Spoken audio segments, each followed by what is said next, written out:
I hear an ancient voice whispering from the void, and it chills my lightless heart. G'day guys, Duckville here. We are back at the Holy Ground. I would call it the Holy Ground, given that it was one of the earliest popular maps of StarCraft. In fact, we are on Lost Temple, and we are here between going to watch a match between PoltPrime and ButterFlyEffect. As we saw in Game 1, we saw a fantastic push from Butterfly, choosing a really good tech to actually make sure that he could counter anything that came from Polt's offensive openings. So we actually saw a Raven opening, Raven Marine opening, which was quite interesting from Butterfly, and then we saw quite a quick Banshee with Cloak from Polt. So of course Raven comes out, Vikings come out, goodbye Cloak Banshee. So PoltPrime was in a bad position right from that moment. So we'll see Game 2 here. Can Polt actually come back and get some revenge, given that, of course, as we mentioned in Game 1, PoltPrime being in Code S for the moment. He is in his up-down match at the moment, but his opponent, of course, with Butterfly being in Code A, is theoretically a little bit of a lesser player, but we'll see what happens. That was perhaps a bit more of a build order win for Butterfly, but I did like it nonetheless. It was very cool. I love Ravens in any sort of build. It's awesome to see them, especially if you're watching GSL last night. We actually saw a really cool build from one of the Code A players. I can't remember who it was. It was like a mass marauder, and it was Guinea Pig versus August, I believe it was, on Metalopolis. Check that game out. That was actually a really cool game if you're a Terran, with a mass marauder, Hellion, and Raven push, which was really, really cool. So that just absolutely streamed over Guinea Pig's units, and we'll see if either of these guys come out with anything cool today. In Game 2, I'm expecting PoltPrime may play a little bit more defensively, but that actually may change, given that these guys are actually long-distance cross spots on Lost Temple. Of course, we have Polt down the bottom and Butterfly up the top. These guys are having a bit of a chat at the moment. We get a GG, the GGO from PoltPrime, so he's now he's obviously quit his chat there. The SCVs do spot each other, give each other a high five here on the ramp, but they are not going to spot each other just for the moment. The actual bases just for the moment, especially seeing these Marines are going to be out right in time to actually defend any scouting. So of course, as we see here, we got the bouncer at the front door of PoltPrime's base. He's going to stop this SCV from getting in. He keeps this other Marine up on the top as well, which is interesting.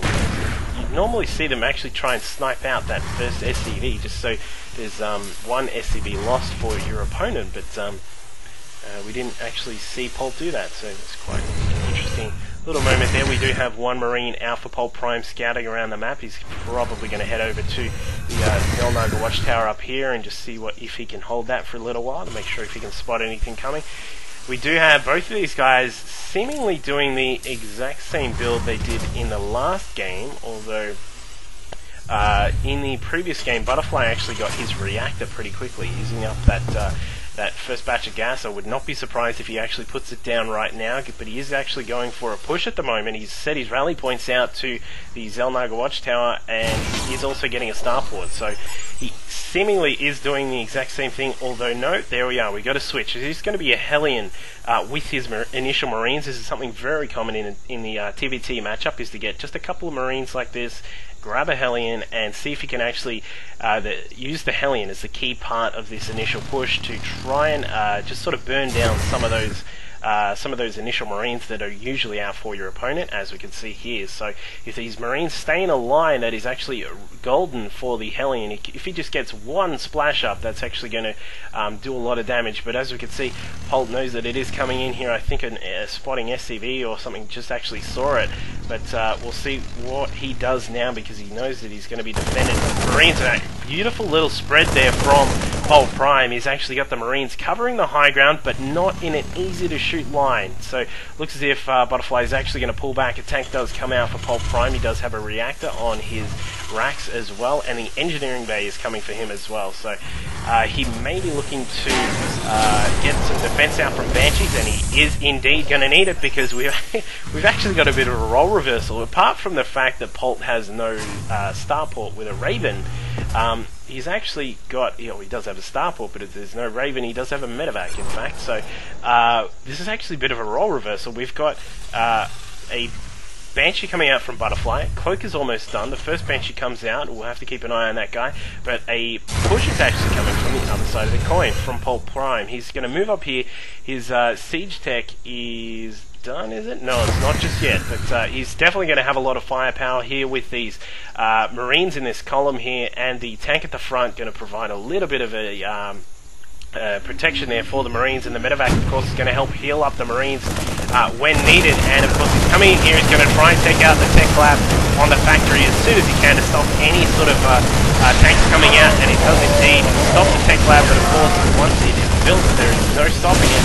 The Banshee is out for Butterfly. He's got one here, and he's going to be doing a bit of damage. Meanwhile, back at PoltPrime's base, he has no idea that this Banshee is here from Butterfly, so we've actually got a war of attrition here at the moment. We get a scan that goes down, takes out the Banshee. The tank is inside the medevac because the tank was on red health, and it looks as if PoltPrime is actually going to have to evac that attacking force there, because back at his base, the turret finally gets up and comes to gets obviously the spotting on this Banshee. But check this one out: 17 kills. That is 17 SCVs that Polt now does not have. Another force comes down from Polt. He's going to try and actually come in here and actually do some damage. We're going to see a scan, I think, go down, because there is no way to spot this Banshee. So the Banshee is very low on energy at the moment. The medevac is now containing both of the tanks, so both of the tanks are out. And they're going to be pulling back. I think Polt's going to need to move back and try and get rid of this Banshee if he can. The Banshee has no energy, so there's no way to cloak that one just at the moment. Needs at least 25 energy to cloak, so this Banshee's going to head back to base. You'd want to see Butterfly actually repair that one up as soon as possible so that he can use it for another attack. So a tank is another tank with no tech lab. Must have killed off that tech lab with the Banshee, but looks as if we'll have the medevac come in here. We're going to have a little bit of a reset. Obviously, for the moment, PoltPrime is again way behind. Look at the harvesters there. We've got 12 harvesters to 29 for ButterFlyEffect. So once again, PoltPrime is set way back by the attack there from ButterFlyEffect. Given that that Banshee got so many kills, there is just a heap of kills. 4 kills on this Banshee, and the other one, where is he? It's right there. 18 on that one. So the command center is going up here. It is all done, and he's now morphing into an orbital. Why is it called morphing? I seriously want to know that. It doesn't morph. It's not a Zerg builder. It upgrades, man. God, Blizzard, get that right. Scan goes down. I believe that was a scan from Butterfly, just to check if there are any turrets in the mineral line of the natural. But of course, Polt is in no position at all to expand, given that he's lost so many SCVs. This Banshee is providing a lot of DPS on this tech lab, and it's going to go down shortly. No more tanks again. But Raven is out, as I said.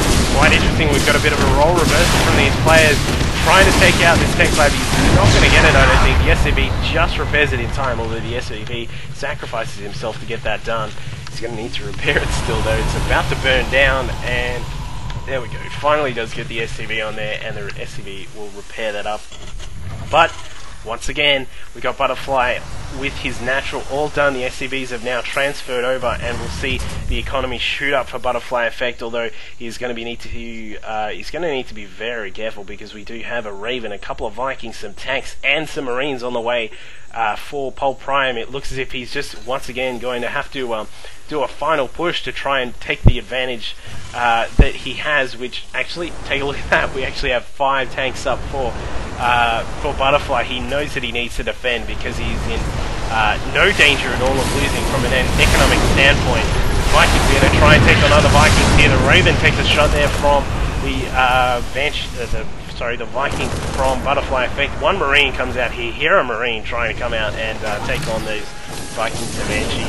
Vikings and Ravens, my bad. Between these birds and crap. Anyway, maybe an elevator drop. This is what we're going to see. We are indeed. We're going to see an elevator drop here from PoltPrime. There is no vision on this. That is the luckiest Raven and Viking little pair there, because the Viking actually is just out of view. We do have the elevator drop coming in there from PoltPrime. He's going to get the tanks up here and try and take advantage of the fact that he'll be able to use them to siege at the mineral line of ButterFlyEffect, but this butterfly banshee is coming here, going to lay waste to some of these buildings here, although I don't think that's really going to matter too much. We've got a whole bunch of Marines come in here trying to take out these tanks, but the tanks obviously have superior damage there, given that they do have a couple of extra Marines along there with them. These tanks are going to have to sit here and do nothing just for the moment, because he really does not want to move into this tank, these couple of tanks that are sitting here, because they will actually get torn up. Right, it looks as if a Banshee comes in from PoltPrime. He's going to have to keep that one well defended, but the Vikings from Butterfly actually clear out the leftover Vikings from PoltPrime. We're going to see these tanks go down in just a second. A point defense drone there to defend the Vikings as well, but that is not going to help. An auto turret goes down for some reason. I have no idea why that is there. And it looks like, once again, ButterFlyEffect is going to have the superior force, just purely because of his early harassment there. And the GG goes down from PoltPrime. So once again, just an interesting sort of position to be in for PoltPrime, where you're sort of stuck behind your units. Wow, you actually had so many units down here at the low ground that he didn't move in. I think the medevac got sniped, but just obviously being in that position where you're way behind in terms of economy and you just need to do something. So he did what he could with the forces that he had, and just unfortunately, of course, it didn't work out, because whilst Butterfly is in Code A, he is still a quality player. So there we go. That was the two games from PoltPrime and Butterfly, and we'll probably see some more games go up shortly. I am going to try and get a couple more done. As mentioned in Game 1, I am aware of some of the video errors that are occurring in these VODs. I believe I've actually narrowed it down to a graphics card problem, so I'm going to check that one out on the weekend, get a new graphics card if necessary, so I can make sure that everything is tip-top for you guys. So thank you very much for that. Make sure you comment, subscribe, and leave any feedback. Loving the feedback, so thank you very much. Cheers.